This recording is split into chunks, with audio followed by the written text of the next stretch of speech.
Vamos lá, vamos continuar a gravação. Questão 20. Vamos fechar, né? Com 20, a gente fecha com 20, a gente fecha com 30, a gente termina essas questões. A cenário alternativa que está de acordo com o direito pátrio no que tange ao controle de constitucionalidade concentrado, feito pelo STF. A perda superveniente da representação parlamentar do partido político não o desqualifica para permanecer no polo ativo da ação direta de inconstitucionalidade? Correta, porque eu já fiz essa questão, tá? Mas eu vou continuar lendo as outras. B. É cabível a interposição de recurso de ADI por legitimado para a propositura da ação direta de inconstitucionalidade como terceiro prejudicado, ainda que nela não figure como requerente requerido? Não. Terceiro não admite intervenção de terceiro, mas admite o amicus curiae, o amigos da corte. C. Os Estados-membros estão legitimados a agir como sujeitos processuais ativos. Estados-membros, sim, de controle concentrado de constitucionalidade, exigida, porém, a indiscutível pertinência temática. Os Estados-membros estão legitimados a agir como sujeito processual ativo? Sim, eles podem ingressar, mas são legitimados, né? Está correto? Sujeito processual ativo. Não sei se esse conceito sujeito processual ativo está certo, mas os Estados-membros, sim, são legitimados a ingressar com as ações. Em sede de controle concentrado de constitucionalidade, exigida, porém, a indiscutível pertinência temática. Eu acho que está certa a letra C. Acabei de falar, gravei um áudio enorme falando que os estados têm pertinência temática, né? Na verdade, está falando os estados. Na verdade, não é. Olha a pegadinha da VUNESP aqui, gente! Que incrível quando eu descubro o entendimento da pegadinha da VUNESP. A VUNESP está tentando fazer a gente errar, falando que os estados-membros... A Constituição não fala a palavra Estados-membros. Olha a pegadinha aqui da VUNESP.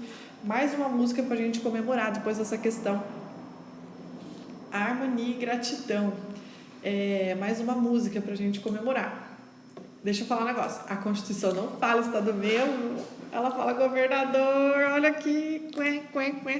A Constituição não fala Estado-membro, ela fala governador. Isso vai te fazer cair que nem um pato no dia da prova. Ela não fala Estado-membro, ela fala governador, tá? E letra D. Não se pode dispensar a atuação da defesa do advogado-geral da União na ação direta de inconstitucionalidade, bem como na ação direta de inconstitucionalidade por omissão. Atuação da defesa, não é assim que fala, atuação da defesa, tá? Ele se manifesta na ADI, bem como na ADO. Parece que na ADO não é necessária a participação dele, eu não tenho certeza, mas acho que é na ADO. Na ação por omissão, não tem. A ação por omissão não precisa da participação do AGU. Deixa eu só te confirmar o seguinte. O STF entende ser dispensável a atuação do AGU em ADI nas ações de inconstitucionalidade, na hipótese de já haver pronunciamento prévio da Corte sobre a inconstitucionalidade. De outro lado, a doutrina costuma defender a dispensa do AGU, do Advogado-Geral da União, nas ações diretas de inconstitucionalidade por omissão. Lembra que eu acabei de falar? Isso mesmo. Isso porque a função do Advogado-Geral da União se resume em síntese a defesa da norma cuja constitucionalidade for arguida. Tá, então, como o advogado deve defender a norma da constitucionalidade, a defesa daquela norma, que for falado que ela é constitucional, ele deve defender a presunção da constitucionalidade, né, da norma. No caso da ADO, não tem por que defender, porque já vai declarar que ela é constitucional mesmo, né? No caso da ação declaratória por omissão, de inconstitucionalidade por omissão, não há lei a ser presumida constitucional. Então não precisa ser a função primordial do Advogado-Geral da União. Vamos falar de novo. O Advogado-Geral da União faz o quê nesse controle de constitucionalidade? Ele deve defender a norma que estão arguindo a constitucionalidade dela. Estão falando que ela é inconstitucional. Certo? Estão falando que ela é inconstitucional, ele deve defender a presunção que ela é constitucional. O advogado-geral da União deve defender que, em regra, aquela norma ela é constitucional. Entendeu? Então, o AGU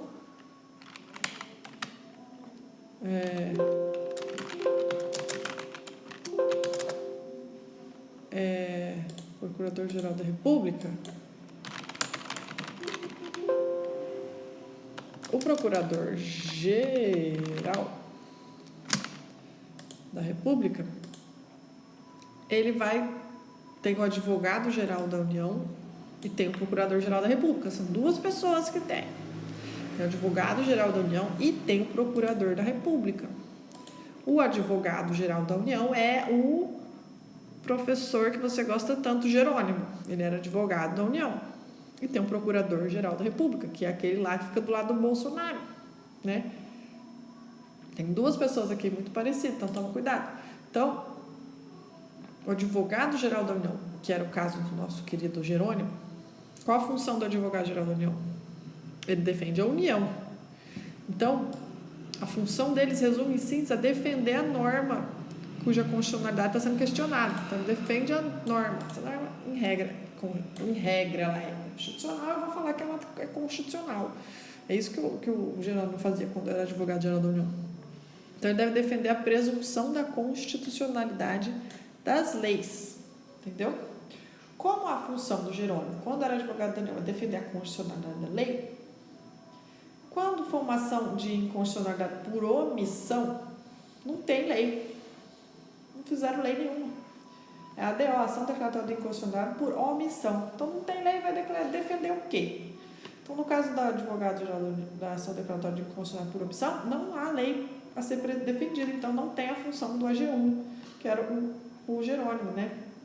Da advogado-geral da União. Agora, o outro entendimento que está tendo é que ele também pode ser dispensável a atuação dele, né? Só fica quieto aí, Jerônimo, não fala nada não, que você não está gostando de ser advogado mesmo, isso não está te fazendo feliz, então já é melhor você me falar. Tô brincando. Então, o Supremo entende que é dispensável a atuação do Jerônimo na hipótese de já haver um pronunciamento prévio da inconstitucionalidade daquela lei. Então, o STF já falou, gente, isso é inconstitucional mesmo, foi um ano passado, ano retrasado, deixa o advogado-geral da União lá, porque a gente já falou que é inconstitucional, não vai adiantar. Tá? Então, por isso a letra E está errada, porque não se pode dispensar a atuação do advogado-geral da União na ADI, bem como na ADO. Não, é o seguinte, deixa eu te falar um negócio só para você ficar claro. Na ADO, a doutrina já dispensa a manifestação do AGO, do advogado-geral da AGU, do advogado-geral da União aqui. Por quê?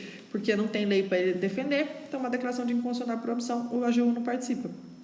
E na declaração de inconstitucionalidade, ação direta de inconstitucionalidade, aqui ó, o STF entende que também dá para dispensar ele aqui, se o STF já se manifestou previamente sobre essa ação. Então, erradíssimo. Agora eu quero saber por que eu não marquei errado a letra B. A B está falando assim, é cabível a interposição de recurso em ação declaratória de inconstitucionalidade por legitimado da propositura da ação direta como terceiro prejudicado. Não, está errada porque não cabe terceiro prejudicado, já falei, né? Eu entendo que eu já estudei algumas questões que falam que não cabe terceiro, só cabe o tal do amicus curiae, né? O miticuri. Então, recurso interposto por terceiro prejudicado não cabe. Embargo de declaração não cabe. Por exemplo,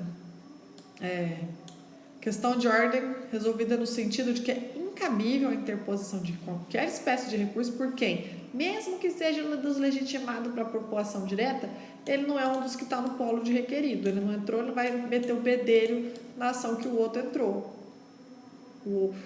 Foi a OAB que, dá um exemplo prático, né? Foi o partido político que entrou com uma ação declaratória de inconstitucionalidade, mas aí deu sentença e não é inconstitucional nada, mas a OAB falou, nossa, mas bem que podia ser inconstitucional, hein, gente? Aquilo lá a gente ia ganhar um um monte de benefício.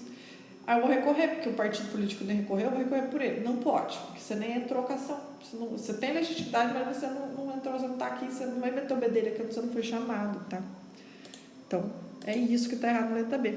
E a letra A tem que estar correta, porque senão eu estou totalmente errada, né? Correta, parabéns. A letra A fala o seguinte: a perda superveniente de representação do parlamentar, se o parlamentar entrou com aquela ação declaratória de inconstitucionalidade, ele perdeu o cargo. A ação continua andando, entendeu? Não desqualifica para permanecer no polo ativo. A ação continua andando como ele, ainda sendo como polo ativo legitimado, né? É um entendimento de uma ADI 2618, do relator Gilmar Mendes. Partido político, legitimidade ativa. Aferição no momento de sua propositura. Perda superveniente da representação parlamentar. Não desqualifica para permanecer no polo ativo da relação processual. Objetivo e indisponibilidade da ação. Fim.